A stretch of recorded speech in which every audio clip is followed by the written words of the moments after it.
የ24 ሰዓታት የሰላም ጥሪ ቀረበ። ርዕሰ ሊቃነ ጳጳሳት ሌዮ 14ኛ በዓለማችን ለ24 ሰዓታት ሰላም እንዲሰፍን ጠየቁ። ከተለያዩ መገናኛ ብዙሃን የተውጣጡ ጋዜጠኞችን በማነጋገር ለጥያቄዎቻቸው መልስ ሲሰጡ የነበሩት ርዕሰ ሊቃነ ጳጳሳት ቢያንስ በመድኃኔዓለም ልደት በዓል አንድ የሰላም ቀን እንዲከበር ጥሪ አቀርባለሁ ብለዋል።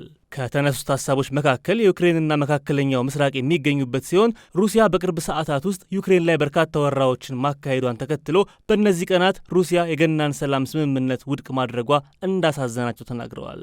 አስከትለውም ምናልባት አሁን ሰምተውን የ24 ሰዓቱን የሰላም ስምምነት ይቀበሉ ይሆናል የሚል የተስፋ ጥሪ አቅርበዋል።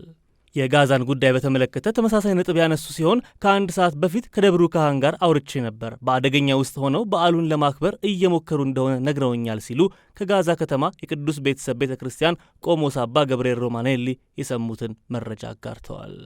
ርዕሰ ሊቃነ ጳጳሳቱ የሰላም ጥሪ መልእክታቸውን ያጠቃለሉት የሰው ልጅ ከተጸነሰበት እስከ ተፈጥሯዊ ሞት ድረስ ያለው ሕይወት ክብር ሊሰጠው እንደሚገባ በመግለጽ ነው።